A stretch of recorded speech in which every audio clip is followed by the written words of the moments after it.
Merhaba, videoma hoş geldiniz.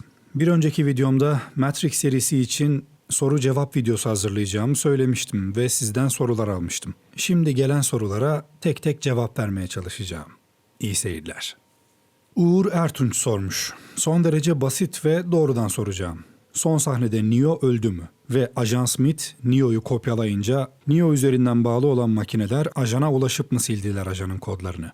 Son sahneye ilişkin biraz daha detay anlatırsan sevinirim demiş. İlk soruna cevap vereyim. Evet, Neo teknik olarak öldü.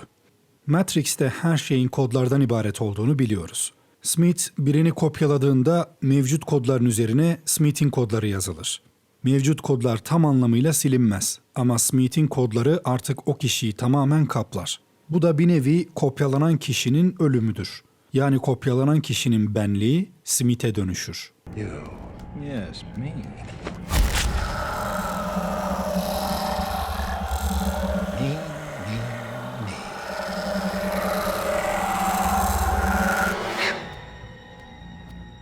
Me too. Son sahnede yaşananlar kahinin planıydı. Bunu Kahinin Büyük Planı isimli videomda anlatmıştım. Son sahnede olan şey tam olarak şu. Neo kahinin haklı olduğunu anlar. Denklemin sürekli olarak kendini eşitlemeye çalışmasının doğal bir sonucu olarak Smith'i yok edemeyeceğini anlar. Çünkü Neo neyse Smith de onun tam tersi.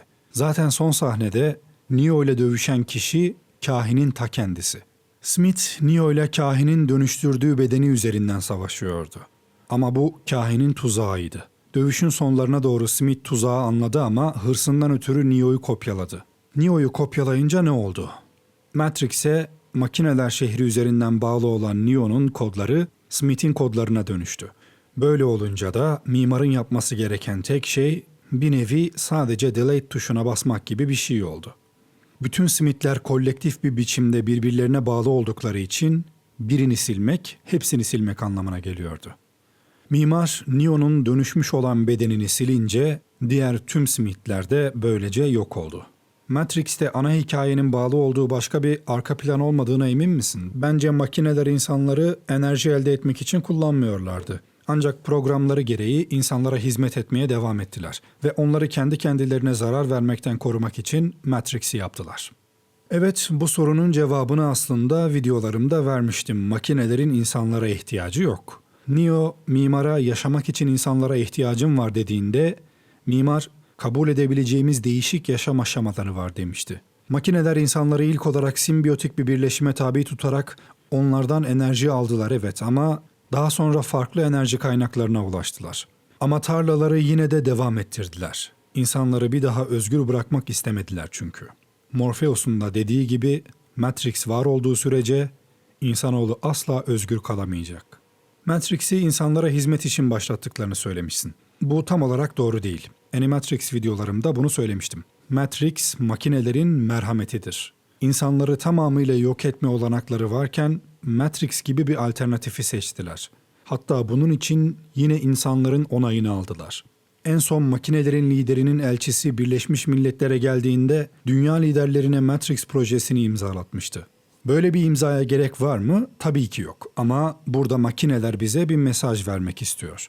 Daha önce dünya liderleri makineleri yok etmek için burada toplu katliam projesine imza atmışlardı. Makineler de Matrix projesini insanlara imzalatarak güzel bir kapak yapmış oluyor. Matrix dediğimiz yapı kodlamanın eseridir. Şu an gerçekleşen kodlamalar, yazılımlar ve yapay zeka gibi atılımlar bizim bir Matrix evreninde olmadığımızı ispatlamaz mı? Sanırım burada olduğumuzu ispatlamaz mı diye soracaktın. Her neyse cevabı verelim. Şu anda içinde bulunduğumuz evrenin bir Matrix olup olmadığını bilemeyiz. Tüm gerçeklik algılarımız fiziksel bağlantılarımızdan geliyor. Onlar da beyinde oluşuyor. Yani bir gerçeklik var ama gerçekliğin gerçek olup olmadığını bilmiyoruz. Descartes'in kötü cin benzetmesini hatırlayalım. Tüm gerçekliğin kötü bir cin tarafından uydurulduğunu düşünmemizi istemişti. Bunun aksini ispatlayabilir miyiz? Hayır. Matrix'in içinde ajanların başka bedenlerin içine girdiğini sıkça gördük. Bu sırada içine girdikleri bedenlere gerçekten ne oluyor ve bu değişimler esnasında diğer insanlar gerçekliği sorgulayıp uyanma eğilimi göstermiyorlar mı? Ajan Smith'in herkesi kopyalayıp tüm dünyayı Smith'lerle doldurduğu esnada diğer insanlara gerçekten ne oluyor? Bütün hasat kaybedilmiş olmuyor mu? Güzel bir soru. Öncelikle Smith'in bir bedene girmesiyle birini kopyalaması farklı şeyler. Ajanlar Matrix'te bir bedene girdiklerinde o bedene hiçbir şey olmuyor. Sadece ajanlar o bedenin kontrolünü ele alıyor ve o bedeni kullanıyorlar. İşleri bitince bedenden çıktıklarında o kişi bir uyur gezer gibi bir anda kendini başka bir yerde buluyor haliyle. Ajanlar o kişiyi bir süre takip ediyorlar. Eğer kişi normale dönerse izlemeyi bırakıyorlar ama eğer o kişi bu olayı büyütür ve psikolojik destek almaya giderse veya gerçekliği sorgulamaya başlayıp uyanma eğiliminde bulunursa, ajanlar o kişinin hafızasını o anı yaşadığı yere kadar siliyor. Eğer durum daha da karışırsa o kişiyi ortadan kaldırıyorlar. Birinin bedenine bir ajanın girdiğini dışarıdan gören insanlar için de durum aşağı yukarı aynı. Ya yaşadıkları o tecrübe hafızalarından siliniyor ya da öldürülüyorlar. Eğer ajan bir bedene girer ve öldürülürse bedenine girdiği kişi de ölüyor. Ajan Smith'in Matrix'teki herkesi kopyalamasına gelince, kopyalanan insanlar tam olarak ölmüyorlar ama ajanların bedenine girmesinden farklı olarak bu kopyalanmış bedenleri geri getirmek mümkün değil. Ajan Smith insanları kopyaladığında o kişilerin Matrix'le olan bağlantısı kopuyor. O kişilerin tarlalardaki bedenleri yaşamaya devam ediyor. Kopyalanmış bedenlerin bir hiçliği yaşadığını söyleyebiliriz. Smith'in Matrix'teki insanları kopyalamasındaki amaç, Matrix'e bağlı insanları öldürmek değil, Matrix'i yok etmek için üzerindeki tüm insanları dönüştürerek sistemi çökmeye zorluyor. Zaten son sahnelerde Smith yüzünden Matrix sistemi iyice kararsızlaşmıştı. Yağmur damlalarındaki kodlar bile görünür hale gelmişti. Mimar tüm Smith'leri silince 7. Matrix döngüsü başlatılıyor ve Smith'in kopyaladığı bütün bedenler geri geliyor. Mimarın normal döngüsünde 16 kadın ve 7 erkek prosedürünün uygulanması gerekiyordu. Ama Neo diğer kapıyı seçtiği için 6. versiyon Matrix'teki hiçbir insan ölmedi ve onlar 7. versiyona geçtiler. Sistemin farkına varıp çıkmak isteyenler de serbest bırakıldılar. Matrix'te Zion gibi makinelerin bile bilmediği başka insan şehirleri var mı? Birincisi, Zion makinelerin bilmediği bir şehir değil. Mimar Zion'un 5 kez yok edildiğini söylüyor zaten. Makineler neden Zion'u arıyor diyecek olursanız, mimar insanların Zion'a inanmalarını istiyor. Oranın da makinelerin kontrolünde olduğunu bilmelerini istemiyor. Zion'un dışında başka bir insan şehri filmde bize söylenene göre yok. Zion'dan söz edilirken son insan şehri deniliyor. Serinin sonunu ve Neo'nun robotlarla konuşmasını biraz açabilir misin? Neo'nun son filmde Smith'le yaptığı kavga ne anlama geliyordu?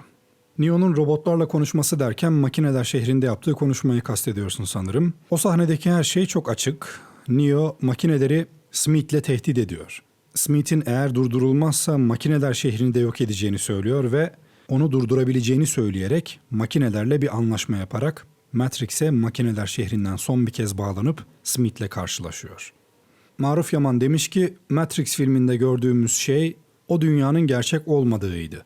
Peki uyandıkları dünyanın yani Zion'un da bir Matrix olmadığını ispatlayabilir misin?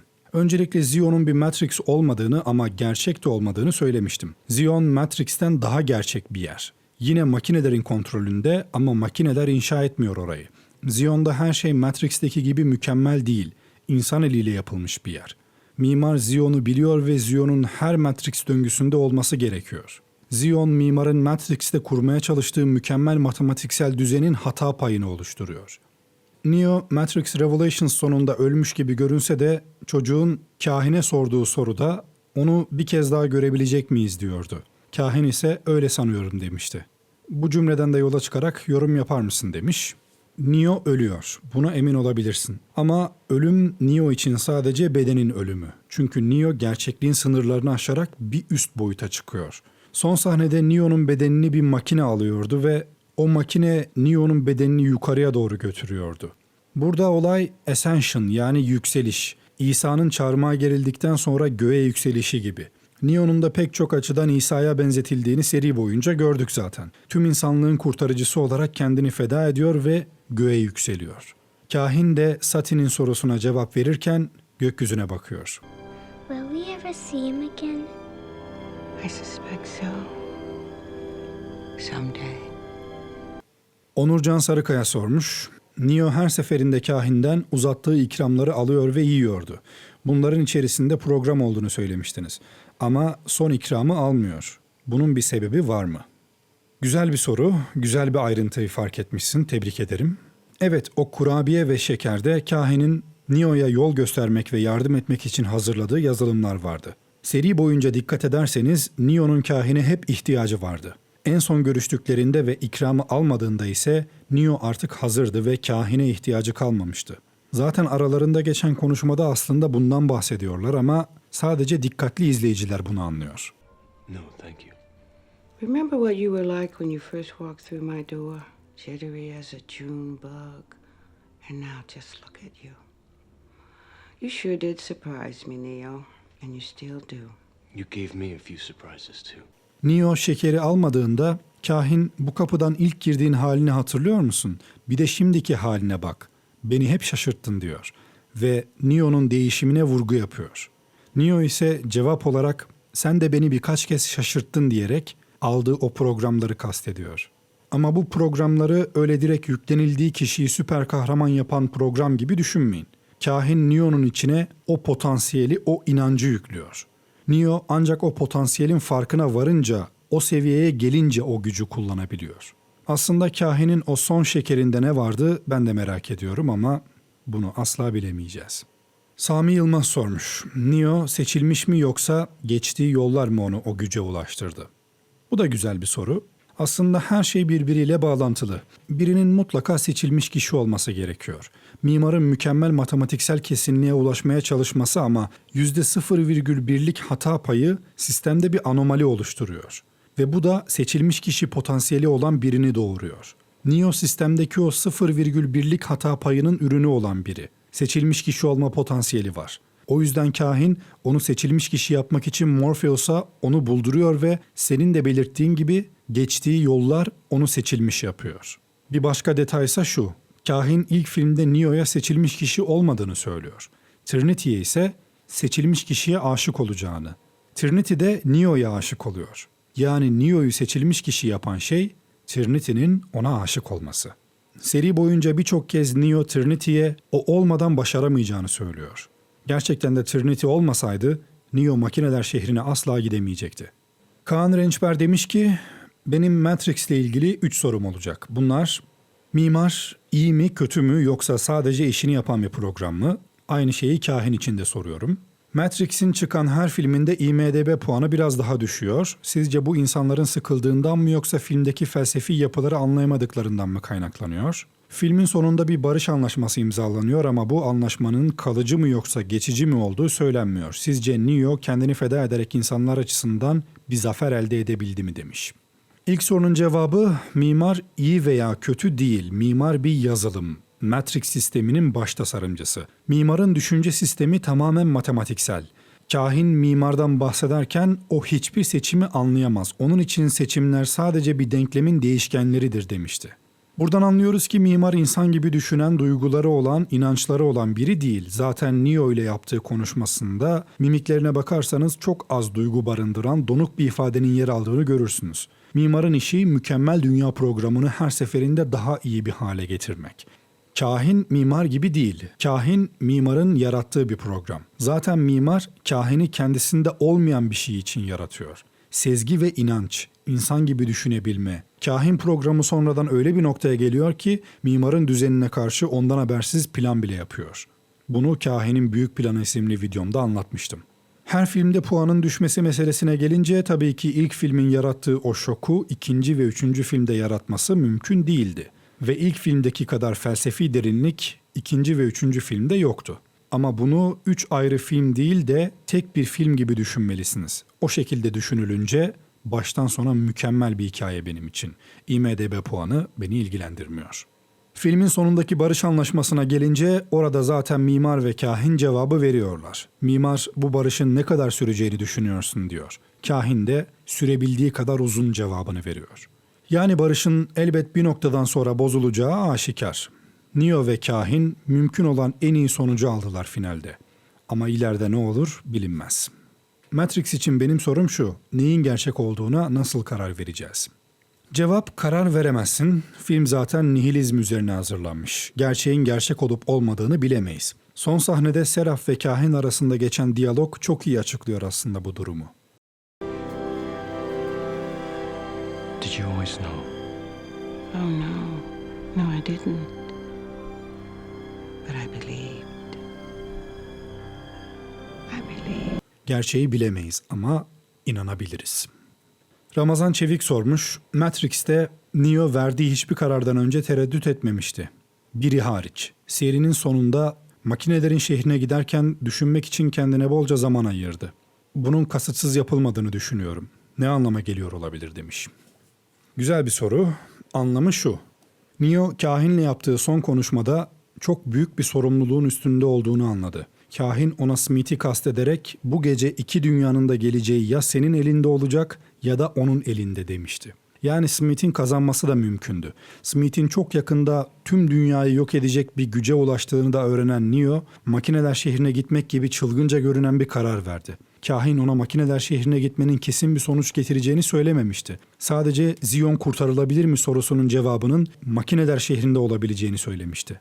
O yüzden Neo ufak bir umutla büyük bir risk alarak oraya gitti. Bu kararı vermek de kolay değildi haliyle. Ve geldik en zor soruya.